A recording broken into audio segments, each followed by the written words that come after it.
What's up, everybody? It's Anthony from ComicsEatingUp.net. I'm joined tonight by Blind Adam. We're doing the Lockdown Podcast, Volume 3. Adam, how you doing, man? I'm one step away from being need to be put in Arkham Asylum, but outside of that, I can't complain too much. I understand the criminally insane. Trust me, I'm losing my mind here. So it's been an interesting week in comics. Let's talk about a couple of things that went on this week. First up, Marvel has officially announced they are returning to publishing comics, and they've given us a date of, what is it, May 27th? Yep. So comics are coming out from Marvel on May 27th. That's awesome. I'm looking forward to it. And the big book coming out, that first delivery is Venom Venom 25. 25. That's right. Venom 25 is going to be the first book coming out.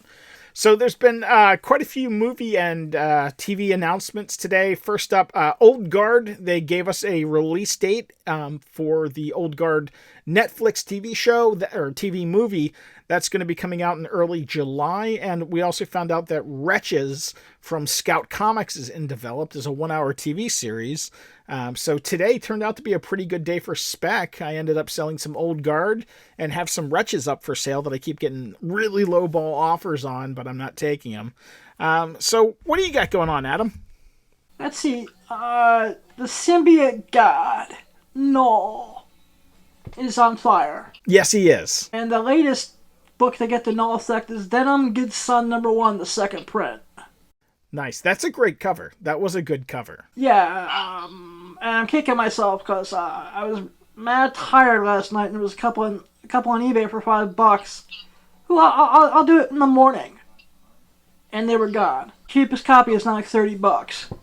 And that's the way it goes, man. Wretches went from $5 to $20 instantly today. Another book that you should definitely be on the lookout for is Annihilation Wraith #1. Yeah, I saw that on Key Collector. Yeah, Donny Cates had tweeted out. And seriously, if you don't follow Donny Cates on Twitter, follow Donny Cates on Twitter because he's going to give you a lot of spec stuff. You can follow him at Twitter / @DONCATES. If you're not following creators on Twitter, you're really missing out on some quick news. As well as some very entertaining, depending on which creators, some very entertaining Twitter. Oh, absolutely. There's always the possibility for money to be made real quick, especially off Donny Cates and especially off Null. Null, like you said, is on fire. It's a good time to... Anything between issues 3 and 6, any printing, I have not seen the jumps like this in a while on something. Well, part of it might be because I think the comic community is hungry for books, man. I mean, I'm selling stuff that I've had listed forever, and people are just buying now. I mean, there's not a whole lot. DC is shipping comics.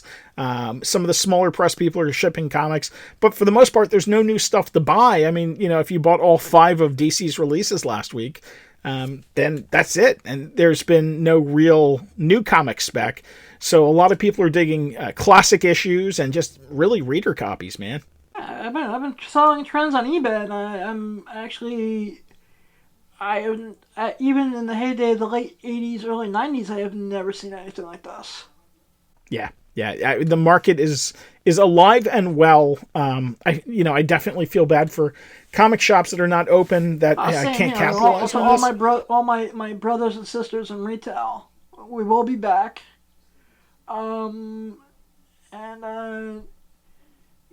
What I got going on this week, I'm trying to make some decisions on how I want to proceed with retail in a post-pandemic world, and still haven't come to a major decision yet because, the leasing office I was dealing with decided that they want to close and don't want to talk to anyone right now. Well, nobody wants to be open right now. I mean, New York is a crazy area right now. New York and Vegas. Yeah.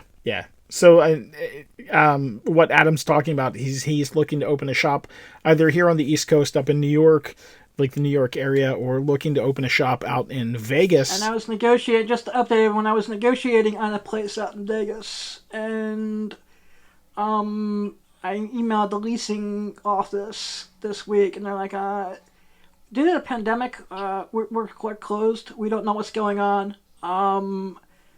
Contact us again in August. I wish my mortgage company would do that.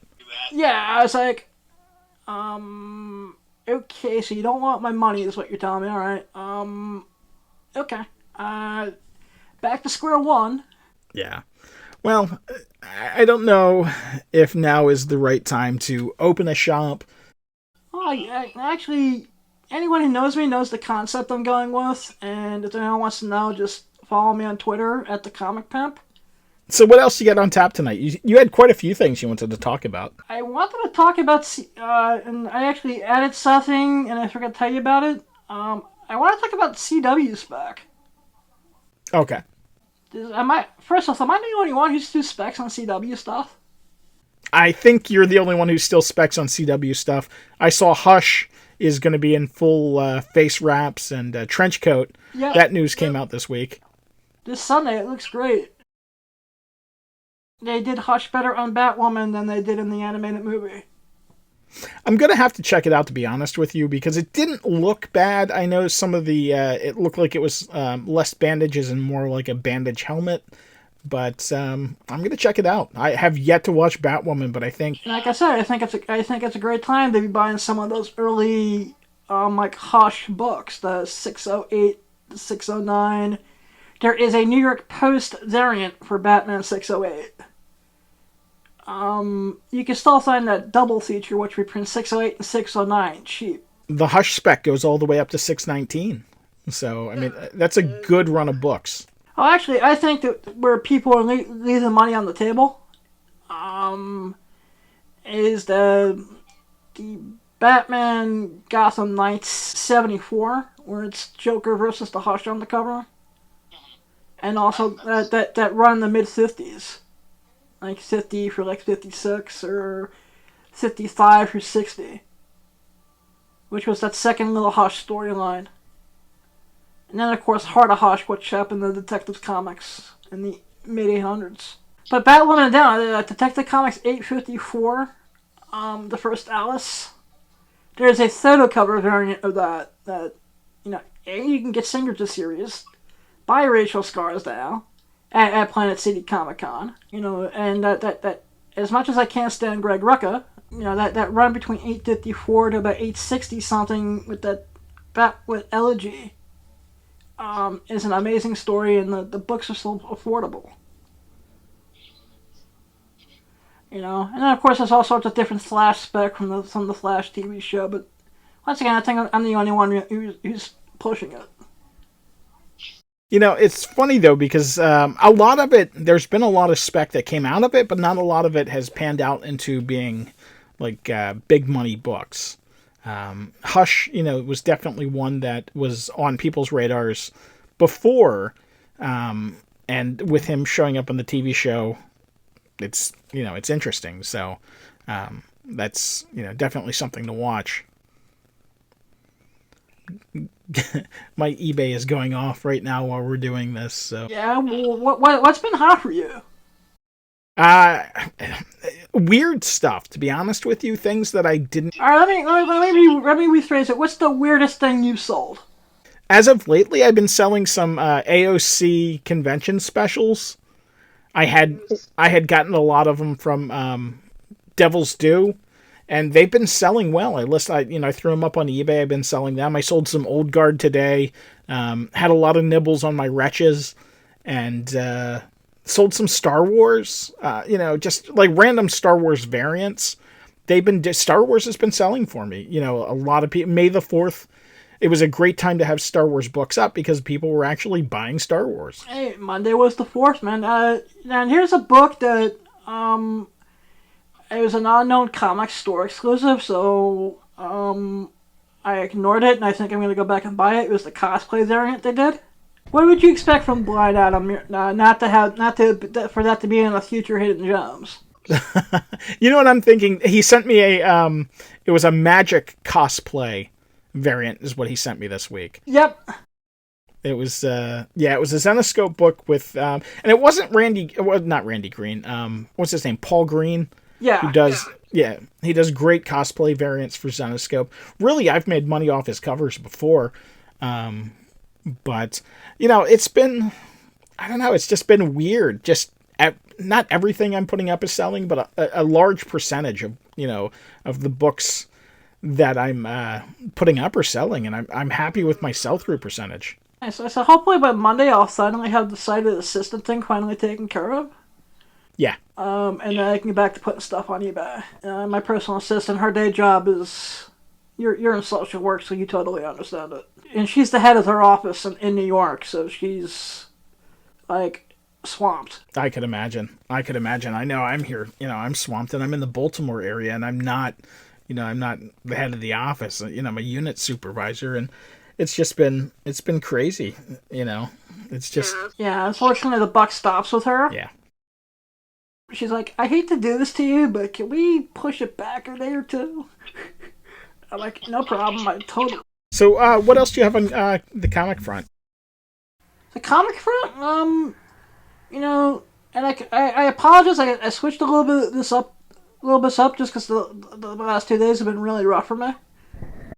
I want to talk about Green Lantern and Green Arrow spec for a little bit. All right, let's go. HBO Max looks like it's definitely a go. I think, of course, everyone's going to be chasing, that Green Lantern 87, which is the first John Stewart. But I think a cheaper spec is Green Lantern 182. It's when John Stewart officially becomes a Green Lantern and takes over for Hal Jordan. Because there is a San Diego Arrow giveaway comic that came out before his first appearance in the Arrow books in the New 52. Since I'm allowed to use the term True Thirst, since our good buddy Topher lets me borrow it. That's not trademark infringement there? No, I have permission. Oh, good. No, because before Hidden Gems, I always check with him first. Oh, good. I always try to make sure to see what he's going to put in his column. So I'm not stepping on his toes. And he has great stuff. His True Firsts. It's really an interesting read. I actually thought I had him on something recently. Going back to the first appearance of Harry Potter in comic book form, I had come across a book that had Harry Potter in it, and it just missed... Was that Marvel book? No. So the first appearance of Harry Potter was in Mystic. I don't remember the issue number, but I thought I had another appearance that may have been before it, but it turned out to be like a month after it. But the second appearance of Harry Potter, if anybody's curious, unofficially, of course, was in Bazooka Jewels number 3. So there's... Really? Yeah, and Bazooka Jewels was a crazy book, and it was... the cover to number 1 I'll show here, sold for a reason, and if you look at the cover, you'll see what those reasons are. Two very beautiful reasons, I might add. And that's what sold the book, but it was a really good book. It was a good book. It was a fun book. So she goes to register, and this was before Marvel's Civil War. They had a superhuman registration. And so she goes to register, and there's all these characters, like all these characters in the background. One of them is Harry Potter. But unfortunately, the book came out like a month or two after the Mystic book did, so it missed being a true first. But it was a cool find. I was bagging and boarding books, and the reason I actually came across it was because I saw that they're coming out with Bazooka Jewels again. So... Oh, they're bringing it back? Nice. Yep, they're bringing it back. I think it's going to be more toned down, but yeah. Aww, just because that's such a ridiculous book. It was a great book. So if people aren't familiar with it, it's a high school girl who gets an alien symbiote, but instead of being organic, it's techno, and she's able to make these giant guns, but it also changes her body from being this, high school girl, almost like a prepubescent high school girl, into this 6 foot tall, bust blonde. So yeah, and they actually play on that fact when she goes to register. They were like, "You're not 6 foot tall and have triple Fs," and it was it's a fun read. It really is. So what else you got on tap tonight? I think Carnage. Ultimate Spider-Man 60 for 62 is a great pickup right now. So you think they'll do an ultimate version of Carnage? Yeah, I think they'll merge some of that in there. I was just looking at what Carnage books haven't blown up yet. It was like those certain parts of the Maximum Carnage storyline, like Spectacular Spider-Man 201 to 203, are still pretty cheap. Copies of the video game still I think are cheap. Is there other merchandise spec? Well, that's it for tonight, everybody. Thank you so much for watching. We will be back. We're trying to make this more of a regular thing, kind of pare it down a little bit so it's not so long. But, if you haven't done so, please subscribe to the channel, give this video a thumbs up, and we'll see you soon. Peace out. Blind Adam out.